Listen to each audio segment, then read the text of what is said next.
स्वामी वेदाद्री महर्षिलाई नमन, ईश्वरीय शक्तिलाई नमन, यहाँ उपस्थित सबैलाई मेरो नमस्कार। सधैँ जस्तै एउटा टपिक स्वामीजीले प्रस्तुत गर्नुभएको, आजको विषय लिएर आएको छु।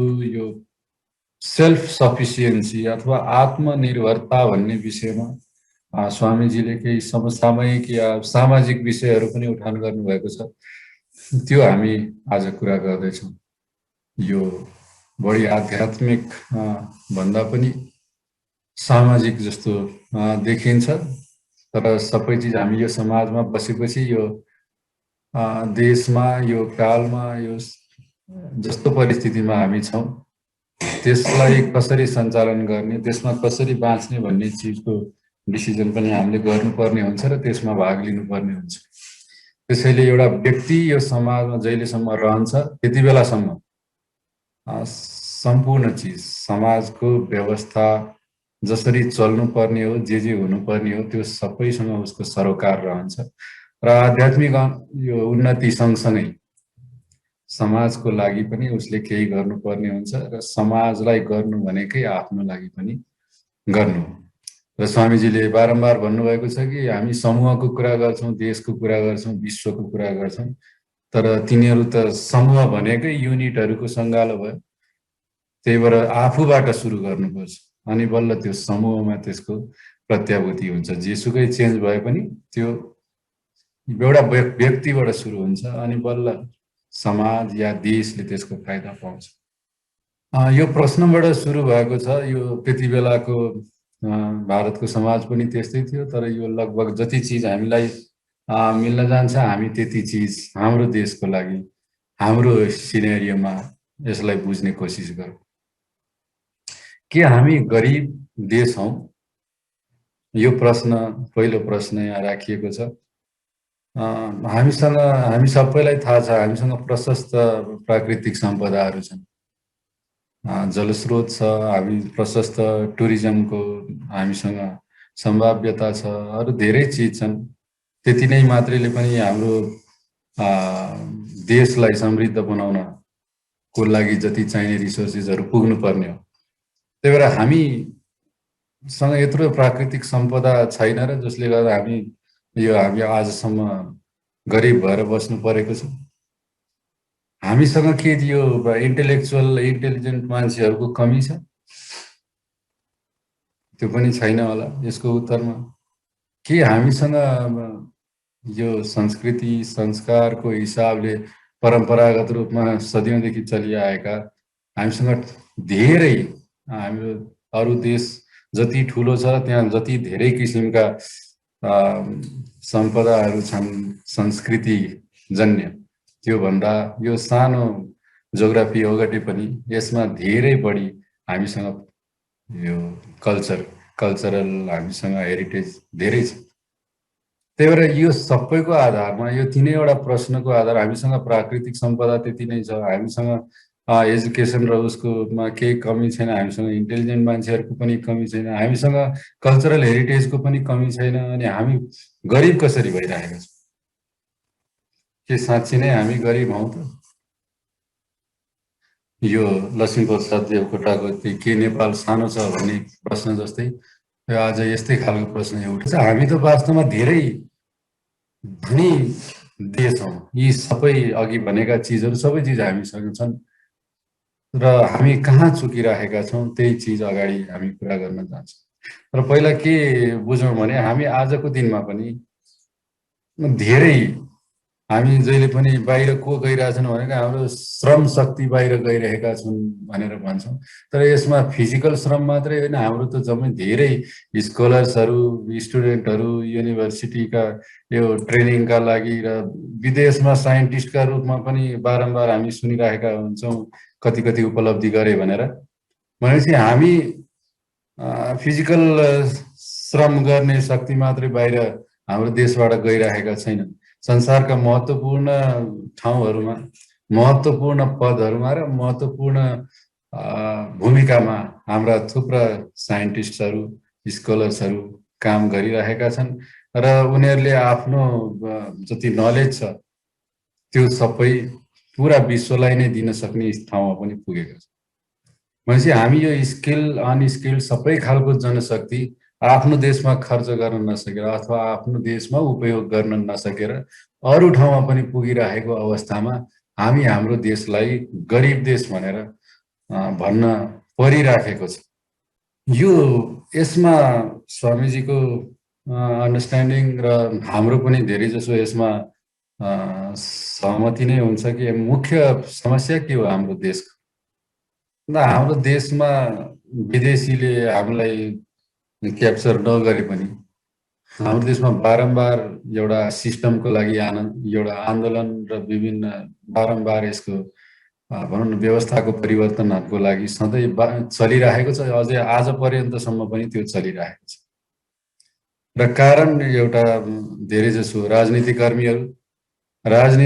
कर्मीहरूमै विशेष दोष देखिन्छ। किनभनेदेखि एउटाले एउटा कमिटमेन्ट लिएर एउटा व्यवस्थालाई यसरी चलाउँछु भनेर हिँडेका केही समूह, जुन राजनीतिक कर्मीका समूहले त्यस्तो गर्न नसक्दा र धेरै भ्रष्टाचार लगायत अरू थुप्रो चिजमा भ्रष्टाचारै भनिन्छ सबैमा, नैतिकता नीतिगत र आर्थिक विभिन्न किसिमका भ्रष्टाचारमा संलग्न हुँदा गभर्नेन्स यो कसरी अगाडि बढ्छ।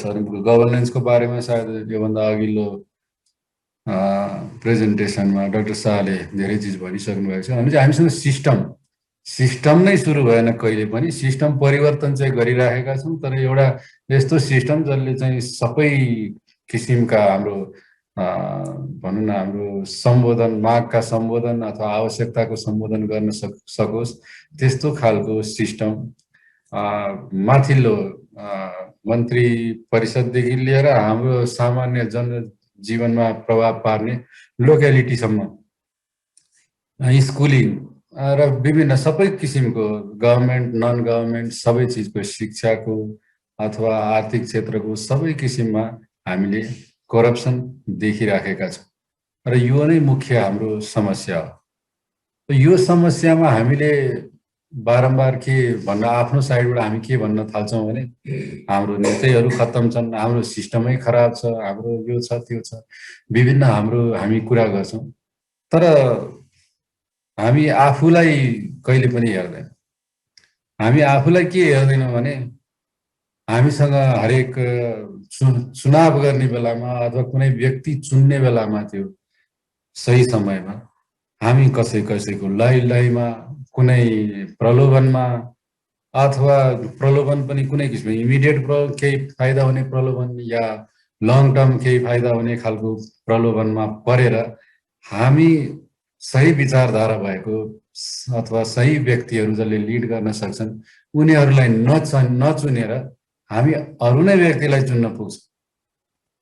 भनेपछि दोष भनेको यहाँ कम्प्लिटली अवश्य पनि जुन सिस्टम जसले चलाइरहेका छन्, इलेक्टेड भएर गएका छन्, उनीहरूले पनि केही कमिट गरेर गएका छन्, उनीहरूले पुरा गरेनन्, त्यो सही कुरा हो। तर हाम्रो रोलमा हामी बारम्बार 70-80 वर्षदेखि भनिन्छ यो नयाँ फेज सुरु भएको 2007 सालपछि 70 वर्ष भयो। यो फेजमा त पटक पटक हामीले मौका पाएका छौँ सही व्यक्तिहरू चुन्नको लागि, र हामीले सायद कहिले पनि त्यो मौका उपयोग गर्न सकेनौँ। यसको जिम्मेवारी हामीले पनि लिनुपर्छ र जहिले अब मौका आउँछ त्यति बेला सचेत भएर आफ्नो सही मूल्याङ्कन गरेर सही व्यक्तिलाई हामीले अगाडि ल्याउन सक्नुपर्छ। या त आफै लिड गर्न सक्नुपर्छ या सही लिड गर्न सक्ने जस्तो व्यक्तिलाई अगाडि बढाउनुपर्छ। र बाँकी हाम्रा अरू भावना, हाम्रा अरू प्रलोभनहरू सबैबाट हटेर त्यो गर्न सक्यो भने बल्ल अरू त कुनै केही चिजले पनि रोकेको छैन। अझै पनि हामीसँग ती सम्पदाहरू छँदैछन्, अझै पनि हामीसँग ती जनशक्ति आजको दिनमा पनि छँदैछन्। खालि हाम्रो देशमा एउटा गभर्नेन्स आफ्नो ठाउँमा सही किसिमले चल्न नसक्दाखेरि हामी पीडित छौँ। र हामीले नै इलेक्ट गर्न नसकेपछि पीडित हामी नै छौँ, अरू कोही पीडित भएको छैन। भनेपछि हामी आत्मनिर्भरता भनेर यसको टपिक राखिएको छ। आत्मनिर्भरता भनेको यदि हामीले सही व्यक्ति सही ठाउँमा चुनेर पठाउन सक्यौँ र त्यो व्यक्तिले सही किसिमले गभर्नेन्सको सिस्टम राखिदिन सक्यो भने बल्ल हामी आफैले नै केही कार्य गरेर हामी आत्मनिर्भर गर्न सक्ने स्थिति हुन्छ।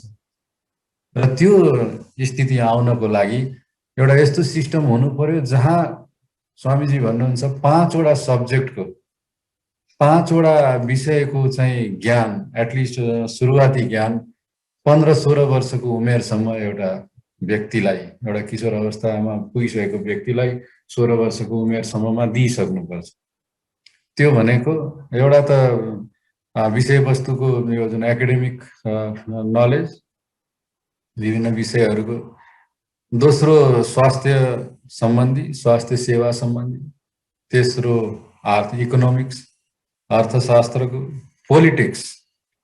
हामी छिछि दूर गरेर यो पोलिटिक्स र राजनीति शास्त्रलाई चाहिँ यो होइन यो त खत्तम चिज हो भनेर हामी कहिले पार पाउन सक्दैनौँ। किनभने राजनीति भनेको त्यसैले नै राजनीति भनिएको हो कि नीतिहरूमध्येमा सबैभन्दा ठुलो हो र यसले हरेक व्यक्तिलाई प्रभाव पार्छ।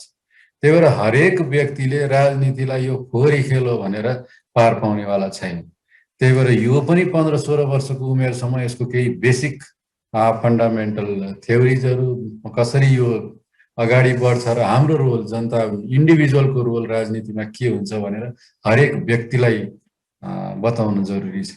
किनभने एउटा 15-16 वर्षको उमेरपछि जब एउटा कलेजको टाइममा पुग्छ एउटा व्यक्ति, ऊ कुनै न कुनै ठुलो समूहको फन्दामा पर्ने चान्स बढी हुन्छ। त्यही भएर स्कुल एजुकेसन कम्प्लिट गर्ने बेलासम्ममै यो साइन्स, हेल्थ केयर, इकोनोमिक्स सँगसँगै यो राजनीति शास्त्र पनि इन्क्लुड हुनुपर्छ र उसलाई बेसिक फन्डामेन्टल त्यसको आइडिया हुनुपर्छ।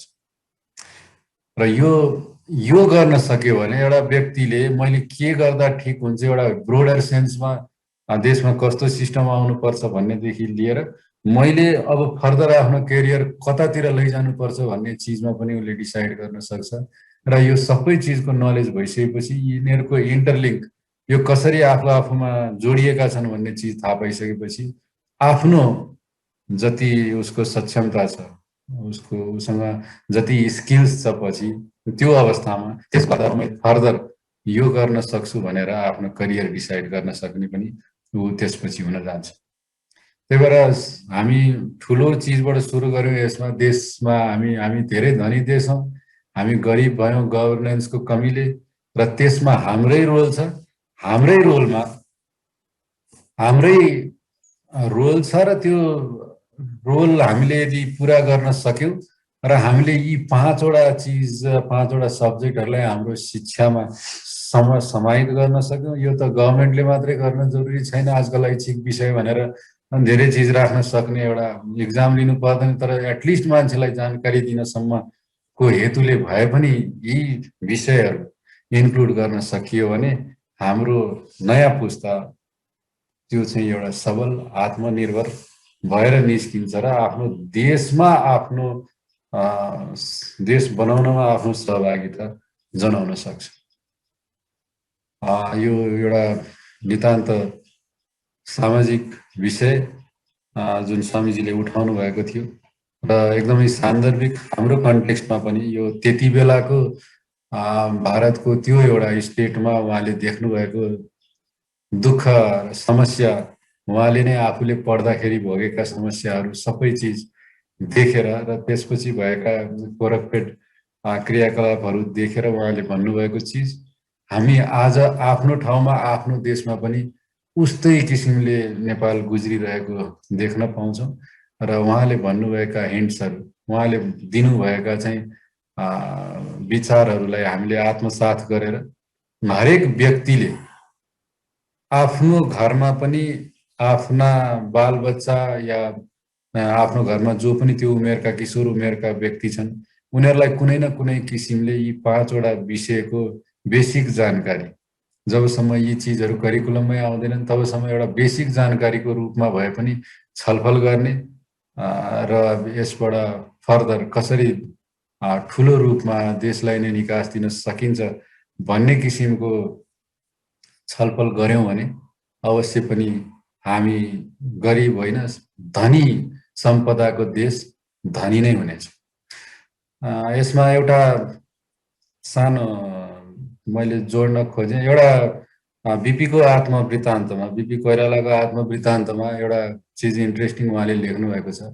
उहाँहरू सानो यो 3-4 क्लास 5 क्लासमा पढ्ने उमेरमै उहाँको बुवा कृष्ण प्रसाद कोइरालाले वाद विवाद गर्न दिनुहुन्थ्यो अरे मातृका प्रसाद कोइराला र यो बिपी कोइरालालाई। एउटै सब्जेक्टमा एउटालाई फरबाट एउटालाई अगेन्स्टबाट वाद विवाद, जुनसुकै राजनीति, इतिहास, अरू दर्शन शास्त्र। तर ती व्यक्तिहरू के भए हामीलाई आज थाहा छ। उनीहरूको सबै दाजुभाइ, तिनै दाजुभाइ प्रधानमन्त्री भए। र मैले भन्न खोजेको के भने जस्तो किसिमको हामीले समाज पछिको लागि बनाउन चाहन्छौँ, जस्तो किसिमको पुस्ता हामी निर्माण गर्न चाहन्छौँ, त्यस्तो किसिमको बिउ चाहिँ हामीले बच्चैमा किशोरावस्थामै हामीले रोप्नुपर्छ। र हामीले त्यस्तो संस्कार आजकल सबैजना व्यस्त आफ्नै आफ्नै यति कोर्सको करिकुलमले यति भारी बोकिएको छ कि बोकाइएको छ विद्यार्थीहरूलाई कि यो स्वस्थ वाद विवादमा त हामी कहिले पनि केटाकेटीहरूलाई देख्नै पाएका छैनौँ। ठुलो ठुलो कुरा हुन्छ, साइन्सका प्रोजेक्टहरू हुन्छ, इन्भाइरोमेन्टका प्रोजेक्टहरू हुन्छ, तर बेसिक समाज कसरी बन्छ, हामी के हौँ, हाम्रो समाजमा कसरी बस्नुपर्छ, संस्कृति के थियो भन्ने चिजमा पनि बहस गराउन सक्यौँ भने त्यस्तै खालको नयाँ पुस्ता निर्माण हुन्छ जसले चाहिँ देशलाई धेरै माया गर्छन्। र यो जुन हामी कुरा गरिरहेका छौँ यी चिजहरूलाई ध्यानमा राखेर अगाडिको गभर्नेन्सको सिस्टमहरू ठिक गर्न सक्ने खालको पुस्ता नयाँ जन्मिन्छ। यति नै मैले आफ्नो विचार राखेँ। धन्यवाद। ईश्वरीय शक्तिलाई नमन, स्वामी वेदाद्री महर्षिलाई नमन र उपस्थित सबै श्रोताहरूलाई नमस्कार। धन्यवाद। Be blessed by the divine. Thank you doctor साहब। सरी,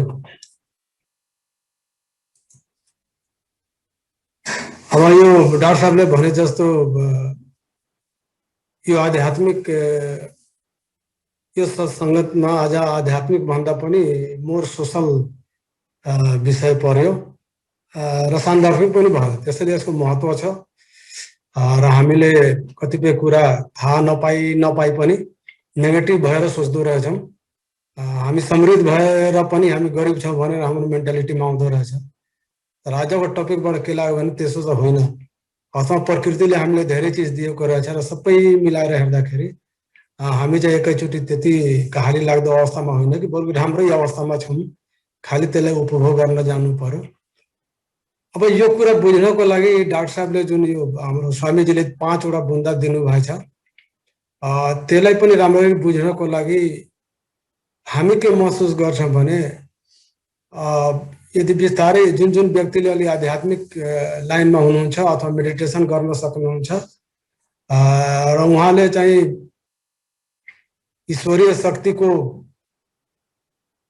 एक्जिस्टेन्स महसुस गर्नुहुन्छ भने यो किसिमको लाइनमा जान त्यति गाह्रो पनि होइन, सम्झाउन पनि गाह्रो होइन। त्यसैले चाहिँ यो गाह्रो होइन कि यदि हामी त्यो अन्डरस्ट्यान्डिङलाई पर बसेर सम्झाउन खोज्यौँ भने यो धेरै भौतिकवादी हुन जान्छ, चाहे इकोनोमिक्स होस्, चाहे पोलिटिक्स होस्, चाहे हेल्थ केयर होस्। हरेक चिजमा त भौतिकवादी अलिक बढी भइदिएर मोर मेटेरियलिस्टिक एप्रोचमा जान्छ र यसको जुन बेस्ट आउनु पर्ने हो रिजल्ट त्यो आउँदैन, जुन हामी आज देखिरहेछौँ। यो विषयहरू नयाँ पनि होइनन्, धेरैले नपढेका पनि होइनन्, तर समहाउ यसलाई आध्यात्मिक टचबाट चाहिँ सोच्ने चलन छैन। भौतिक मात्रै मेटेरियलिस्टिक मात्रै भएकोले पनि अब त्यो करप्सनका कुरा आयो, चाहे अलिकति भेस्टेड इन्ट्रेस्टका कुराहरू हुन्छन्, त्यो आउन थाल्छ। त्यसको लागि बेसिक कुरा के हो भने हामीले समहाउ बिस्तारै बिस्तारै मेडिटेसनतिर, आध्यात्मिक क्षेत्रतिर जानु नै पर्ने हुन्छ। डाक्टर साहबले यस्तो राम्रो प्रस्तुति गरिदिनु भएकोमा उहाँलाई धन्यवाद छ। साथीहरू एकछिन आँखा चिम्लेर उहाँलाई थ्याङ्क यू भनौँ। Doctor Rojan Ghimire, be blessed, be blessed, be blessed by divine. Doctor Rojan घिमिरेका family members, be blessed, be blessed, be blessed by divine. साथीहरू कुनै प्रश्न छ भने सोधौँ, कुनै आफ्नो अनुभव छ भने सेयर गरौँ प्लिज।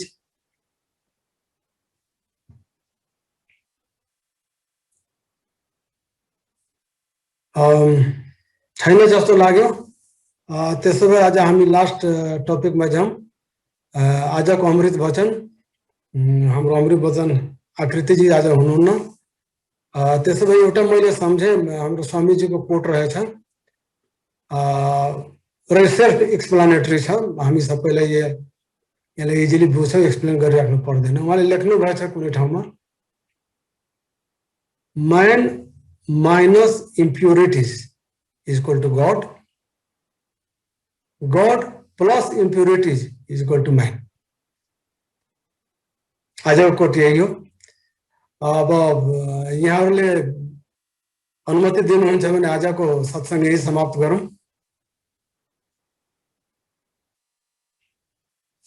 ईश्वरीय शक्तिलाई नमन, गुरु वेदान्तलाई नमन।